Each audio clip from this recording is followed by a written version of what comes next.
Hello అండి, అందరికీ welcome back to my channel. ఈరోజు పాపే మా జీవన్ జ్యోతి ఎపిసోడ్ ఏమైంది ఈరోజు మనం తెలుసుకుందాం. ఇలాంటి అప్డేట్స్ మనకు ముందుగా కావాలంటే please subscribe my channel. Anandini Aditya ఎలా అడుగుతాడు, తప్పు ఎందుకు చేసావో ఎవరికి తెలియకపోవచ్చు, కానీ నాకు తెలుసు. నువ్వు లాయర్ సూర్యప్రసాద్ గారి కూతురు, సొంత కూతురు, అది నాకు తెలుసు. కావాలని చేసిన తప్పుకి శిక్ష అనుభవించాల్సిందే అని ఆదిత్య చెప్పగానే, నేను తప్పు చేయలేదు ఆదిత్య గారు అంటూ ఆనంది చెప్తుంది. అది తప్పు అని నీకు అర్థం కాదులే ఆనంది. నువ్వు సమర్థించుకోవడానికి నీకు బలమైన కారణం ఉంది. దానికి నీకు బలమైన కారణం ఉండొచ్చు ఆనంది, కానీ నువ్వు నాకు ఎంత దూరంగా ఉంటే నాకే మంచిది, నీకు కూడా మంచిది అంటూ ఆదిత్య ఆనందికి చెప్తాడు. మనుషులు దూరంగా ఉన్నా మనసులు దూరంగా ఉండవులేండి అంటూ ఆనంది చెప్తుంది. ఆదిత్య గారు, నా జ్ఞాపకాలు మీకేమీ గుర్తు రావట్లేదా అంటూ ఆదిత్యని అడుగుతుంది ఆనంది. చిట్టిగాడు మీతో ఏం చెప్పట్లేదా, మీకేం గుర్తు చేయట్లేదా అంటూ ఆనంది అడుగుతుంది. నిజాన్ని ఒప్పుకోనికి ధైర్యం కావాలండి, అది మీకు లేదు అంటూ ఆనంది చెప్తుంది. ఎస్, నీ జ్ఞాపకాలు నన్ను వెంటాడుతూనే ఉన్నాయి. చిట్టిగాడు పదే పదే నన్ను గుర్తు చేస్తూనే ఉన్నాడు, కానీ ఈ బాధ తప్పదు. కొన్ని బంధాలు, కొన్ని ప్రేమలు తెంచుకున్నంత తేలిగ్గా తెగిపోవు. వాటిని ఎప్పటికీ కాలంతో పాటు మోయాల్సిందే అంటూ ఆదిత్య చెప్తాడు. ఆదిత్య గారు, నన్ను అర్థం చేసుకోనికి ప్రయత్నించండి ప్లీజ్. మళ్ళీ మనం ఒక్కటవుదాం, కలిసి ఉందాం, ఇవన్నీ మర్చిపోదామండి అంటూ ఆనంది ఆదిత్యని అడుగుతుంది. ఇలా విడివిడిగా ఎందుకు బాధపడాలండి?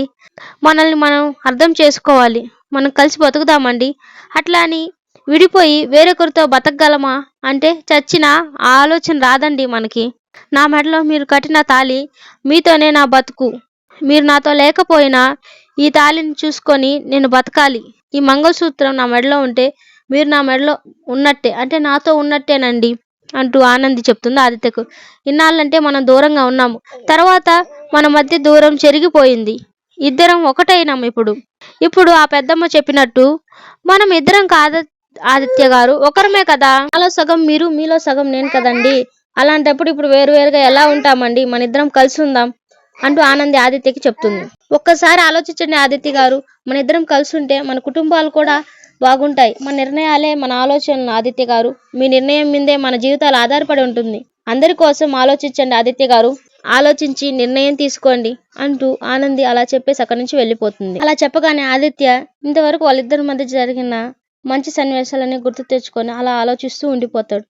ఉదయం అవగానే ఆదిత్య, మెకానిక్ వచ్చి కార్ రిపేర్ చేశారు, మనం బయలుదేరదామా ఇంకా అంటూ ఆనందిని అడుగుతాడు. అలాగే ఆదిత్య గారు, పెద్దమ్మకు ఒక మాట చెప్పి మనం బయలుదేరదాం అంటూ ఆనంది చెప్తుంది. పెద్దమ్మ పెద్దమ్మ అని పిలవగానే ఆవిడ బయటకు వస్తుంది. పెద్దమ్మ, మా కార్ రిపేర్ అయిందంట, మేము ఇంక బయలుదేరుతాం అని చెప్తుంది. అయ్యో, అప్పుడే బయలుదేరుతున్నారా? ఈ పూట భోజనం చేసి మధ్యాహ్నం బయలుదేరొచ్చు కదమ్మా అని అడుగుతుంది ఆవిడ. వెంటనే ఆదిత్య, లేదమ్మా, మాకు చాలా పనులున్నాయి, ఇప్పటికే లేట్ అయింది, చాలా పనులు పెండింగ్లో ఉన్నాయిలే అమ్మా, మేము బయలుదేరుతాం వెంటనే అంటూ ఆదిత్య చెప్తాడు.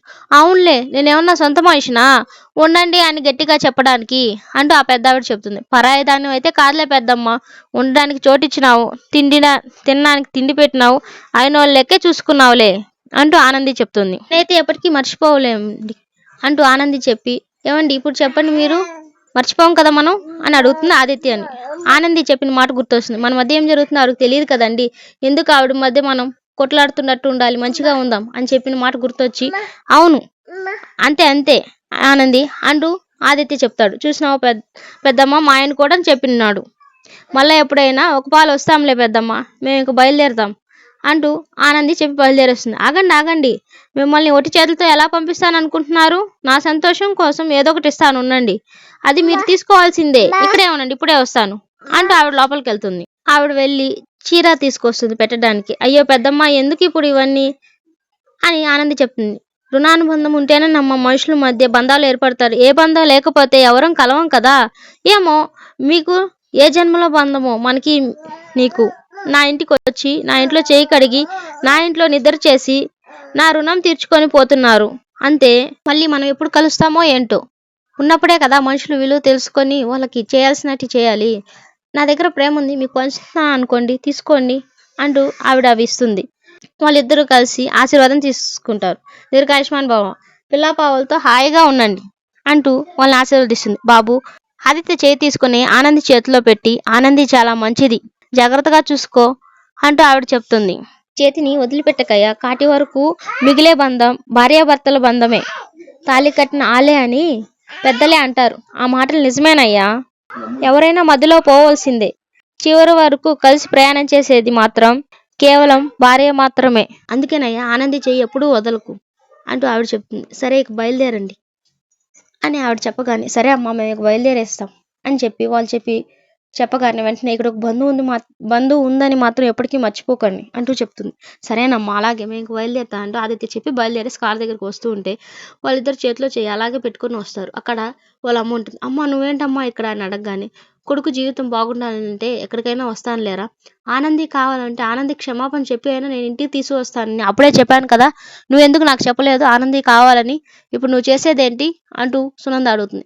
అమ్మ అది కాదమ్మా, పెద్దావిడ కోసం ఇలా చేశానమ్మా అని చెప్పడంతో, సరే ఇవన్నీ కాదు ఆనంది తప్పు చేసిందని నువ్వు నమ్ముతున్నావా అంటూ ఆదిత్యని సునంద అడుగుతుంది. నేను నమ్ముతున్నానమ్మా అంటూ ఆదిత్య చెప్తాడు. సరే అయితే ఇక వెళ్ళి కారులో కూర్చో అంటూ సునంద చెప్తుంది. అలా చెప్పగానే వెంటనే ఆదిత్య వెళ్ళి కారులో కూర్చునేస్తాడు. వెంటనే ఆదిత్య కారులో కూర్చోగానే ఆనందితో మాట్లాడుతుంది సునంద. ఏంటి ఆనంది మేడం, పురుషోత్తం గారు నిన్ను సైట్ విజిట్ కి మాత్రమే కదా పంపించింది, నీకు నచ్చినట్టు తిరగమని ఏమన్నా పంపించారా అంటూ ఆ సునంద అడుగుతుంది.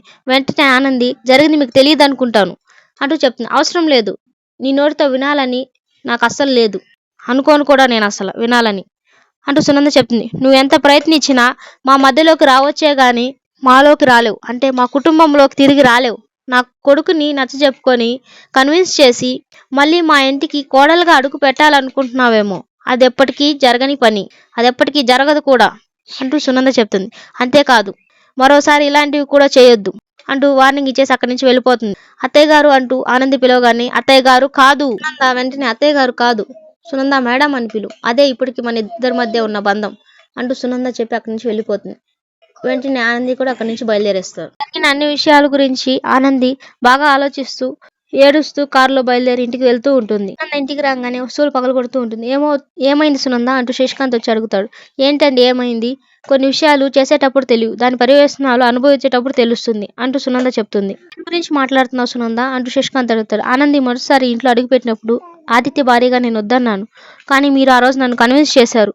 కానీ నేను అప్పుడున్న పరిస్థితుల్లో ఎక్కువ ఆలోచించలేకపోయాను. కొడుకు జీవితం ఏమైపోతుందో అన్న ఆలోచనతో నేను ఏమీ చేయించలేకపోయాను. పెళ్ళి ఒకటే దారి అనుకున్నాను, పెళ్లి ద్వారా నా కొడుకు మారతాడనుకున్నాను, పెళ్లి తర్వాత నా కొడుకు మారతాడని అలా చేశాను. నేను తేరుకునేసరికి పరిస్థితులన్నీ నా చేయి జారిపోయాయి అంటూ సునంద చెప్తూ ఉంటుంది శశికాంత్కి.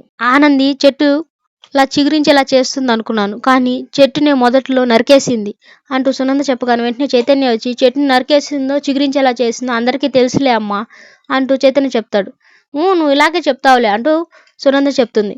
అన్నయ్య చెప్పాడమ్మా నీకు ఆనంది వదిన విషయంలో బాధపడుతున్నాడని అంటూ చైతన్య అడుగుతాడు. చెప్పురా నువ్వు బాధపడుతున్నావని, మీ తమ్ముడు అడుగుతున్నాడు కదా అంటూ చెప్తాడు. ఆనంది వల్లే కదా బావగారు బాధపడుతున్నారు, ఆనందిని ఇంట్లో నుంచి పోనిచ్చారు అంటే ఆనంది తప్పు చేసినట్టే కదా అంటూ జీవన కూడా చెప్తుంది. తప్పు చేసిన మనిషి మీద కోపం ఉంటుంది, కానీ ప్రేమ జాలి దయ ఉండవులే అంటూ జీవన చెప్తుంది. వాడికి ఏమున్నాయి కూడా నువ్వే చెప్తావా అమ్మా అంటూ శశికాంత్ మాట్లాడతాడు. ఎదుటి వాళ్ళ నిర్ణయాన్ని కూడా మనమే తీసుకుంటే, వాళ్ళ అభిప్రాయాలు వాళ్ళ డిసిషన్స్ కూడా మనమే తీసుకుంటే ఇంకా వాళ్ళు ఏం చేయగలుగుతారు అసలు అంటూ శశికాంత్ చెప్తాడు. సరే రాది, ఇప్పుడు నువ్వు చెప్పు, నీ నిర్ణయం మీదే నా డిసిషన్స్ ఆధారపడి ఉన్నాయి అంటూ సునంద చెప్తుంది. నువ్వు ఎక్కడికి వెళ్ళావు, సైట్ విజిట్కే కదా వెళ్ళింది, సునంద కొడుకుగా నువ్వు కేడీ గవర్నమెంట్స్కి ఇంకొక పార్ట్నర్గా ఆనందియే కదా వెళ్ళింది, చేతిలో చేసుకోవడం ఏంటి, బట్టలు తీసుకోవడం ఏంటి, వంటలు చేయడం ఏంటి అసలు అంటూ సునంద అడుగుతుంది. ఇంకా నీ భార్య స్థానంలోనే ఉందా, ఇంకా నీ మనసులోనే ఉందా, అసలు నువ్వు తను ఏమనుకుంటున్నావు చెప్పరా అంటూ సునంద ఆదిత్యని అడగగానే, లేదమ్మా అంటూ చెప్తాడు. సరేరా, ఇప్పుడు మీరు చేసిన పనులన్నీ ఏంటి, నువ్వు ఆనందిని భార్యగా అనుకోవటం లేదు కదా, మరి ఎందుకు చేసావు అలాగా, అక్కడున్న వాళ్ళకి చెప్పొచ్చు కదా ఈ విషయాలన్నీ అని సునంద అడుగుతుంది. అలా చెప్పలేమమ్మా, అన్ని విషయాలు అన్ని దగ్గరలో ఒకేసారి చెప్పలేం కదా, అలా చెప్పునుంటే మిమ్మల్ని భార్యాభర్తలుగా ట్రీట్ చేయలేరు కదా, ట్రీట్ చేశారు అంటే ఎవరు కారణం, దానికి మీరే కదా కారణం అంటూ సునంద చెప్తుంది. అవునమ్మా కావచ్చు, కానీ ఆ విషయం మేము చెప్పలేకపోయాం అక్కడ అంటూ ఆదిత్య చెప్తాడు.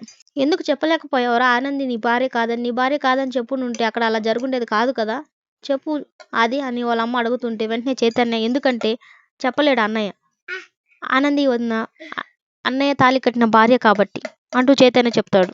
భార్య ఎవడైనా భార్యలాగే చూస్తాడు, ఫ్రెండ్ లాగో పరాయి మనిషి లాగో చూడలేడు అంటూ చైతన్య చెప్తాడు. మీ అన్నయ్యని అంత అసమర్థుడు కాదు, ఇంటి పరువును పోగొట్టి పెళ్లి చేసుకోలేదులే మీ అన్నయ్య అంటూ చెప్తుంది సునంద.